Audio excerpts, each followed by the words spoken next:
আর এই কথাটা আল্লাহ সুবহানাহু ওয়া তাআলা স্পষ্টভাবে বর্ণনা করেছেন সূরাতুল আম্বিয়ার ভিতরে, পবিত্র কোরআনের 21 নম্বর সূরার 89 নম্বর আয়াতের ভিতরে। আমি আপনাদেরকে স্ক্রিনে দেখিয়ে দিচ্ছি, কোনো সমস্যা নাই।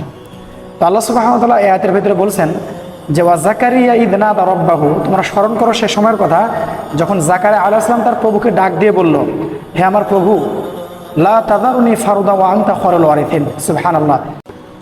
আসসালামু আলাইকুম ওয়া রাহমাতুল্লাহি ওয়া বারাকাতুহু। সম্মানিত দিনী ভাই বোনেরা, আশা করি সকলে ভালো আছেন আল্লাহ সুবহানাহু ওয়া তাআলার অশেষ রহমতে।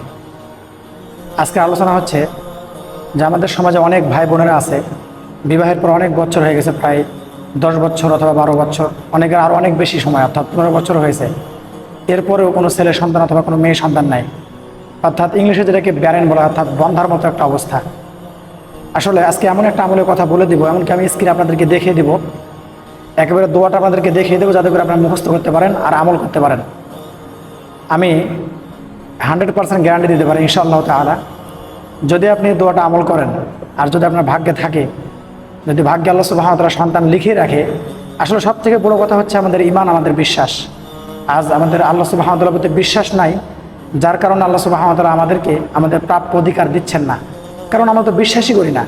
বিশ্বাস থাকতে হবে। তো অত্যন্ত গুরুত্বপূর্ণ একটা আলোচনা, পুরোটা না দেখলে আপনি মিস করবেন আর আপনি বুঝতেও পারবেন না। সেজন্য আপনাকে একবারে পুরো এক্সাম্পল সহ আপনাকে বুঝিয়ে দেবো, স্ক্রিনে দেখিয়ে দেবো যাতে করে আপনি মুখস্থ করতে পারেন আর এটা আমলও করতে পারেন। তো আমরা প্রথমে জেনে নেব দুইজন মহান ব্যক্তির কথা। আসলে এরা আমাদের মতো সাধারণ কোনো মানুষ ছিলেন না, তারা দুজনে ছিলেন আল্লাহর নবী। সুবহানাল্লাহ। একজন হচ্ছেন হযরত জাকারিয়া আলাইহিস সালাম, আরেকজন হচ্ছেন হযরত ইব্রাহিম আলাইহিস সালাম। হযরত জাকারিয়া আলাইহিস সালাম সম্পর্কে আমরা অনেকেই জানি যে হযরত জাকারিয়া আলাইহিস সালাম তিনি প্রায় বৃদ্ধ বয়সে চলে গিয়েছিলেন। তারপরও যখন কোনো ছেলে সন্তান অথবা মেয়ে সন্তান কিছুই ছিল না, তখন তিনি আল্লাহ সুবহানাহু ওয়া তাআলার কাছে দোয়া করেছিলেন। আর এই কথাটা আল্লাহ সুবহানাহু ওয়া তাআলা স্পষ্টভাবে বর্ণনা করেছেন সূরাতুল আম্বিয়ার ভিতরে, পবিত্র কোরআনের 21 নম্বর সূরার 89 নম্বর আয়াতের ভিতরে। আমি আপনাদেরকে স্ক্রিনে দেখিয়ে দিচ্ছি, কোনো সমস্যা নাই। তো আল্লাহ সুবহানাহু ওয়া তাআলা এই আয়াতের ভিতরে বলছেন যে ওয়া জাকারিয়া ইয নাদা রাব্বাহু, তোমরা স্মরণ করো সে সময়ের কথা যখন জাকারিয়া আলাইহিস সালাম তার প্রভুকে ডাক দিয়ে বলল, হে আমার প্রভু, লা তাযারুনি ফারদা ওয়া আনতা খায়রুল ওয়ারিসিন। সুবহানাল্লাহ। তিনি অত্যন্ত আশা ভরে করুণ স্বরে আল্লাহকে বলেন, আল্লাহ লা তাযারুনি ফারদা, আপনি আমাকে একা ছেড়ে দেবেন না, অর্থাৎ আপনি আমাকে ওয়ারিসবিহীন পৃথিবী থেকে তুলে নেবেন না, অবশ্যই আপনি আমাকে একটা সন্তান দান করুন।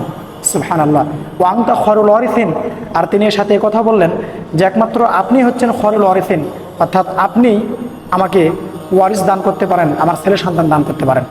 সূরাতুল আম্বিয়ার 89 নম্বর আয়াত। এটা হচ্ছে সব থেকে সুন্দর একটা দোয়া কোরআনের। এই দোয়া করার পর আল্লাহ সুবহানাহু ওয়া তাআলা তিনি বলছেন যে ওয়াহাবনা লাহু ইয়াহইয়া ওয়া আসলাহনা লাহু যাওজা। আল্লাহ বলছেন তারপর আমি তার ডাকে সাড়া দিয়ে তাকে আমি প্রদান করলাম হযরত ইয়াহইয়া আলাইহিস সালামকে তার ছেলে সন্তান হিসেবে। সুবহানাল্লাহ।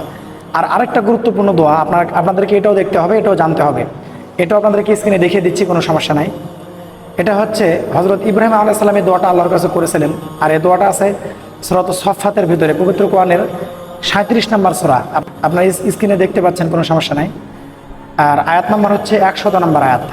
এই আয়াতের ভিতরে আল্লাহ সুবহানাহু ওয়া তাআলা বলেছেন যে হযরত ইব্রাহিম আলাইহিস সালাম আমাকে ডেকে বলেছিল, রব্বি হাবলি মিনাস সালিহিন, অর্থ হে আল্লাহ, হে আমার রব, আপনি আমাকে সন্তান দান করুন, একটা নেককার সন্তান, যেমন তেমন সন্তান নয়। কিন্তু আমি আশা করি স্ক্রিনে যে দুইটি দোয়া আপনাদেরকে দেখালাম, যদি আপনারা বিশ্বাস ভরে প্রত্যেক সালাতের পরে হোক আর যে কোনো সময় হোক, খাস নিয়তে শুধু আল্লাহকে খুশি করার জন্য বারবার এটা করতেই থাকেন, যদি আপনার ভাগ্যে থাকে ইনশাআল্লাহ তাআলা বিইذনিল্লাহ আল্লাহ সুবহানাহু ওয়া তাআলা অবশ্যই আপনাকে ছেলে সন্তান দান করবেন ইনশাআল্লাহ তাআলা।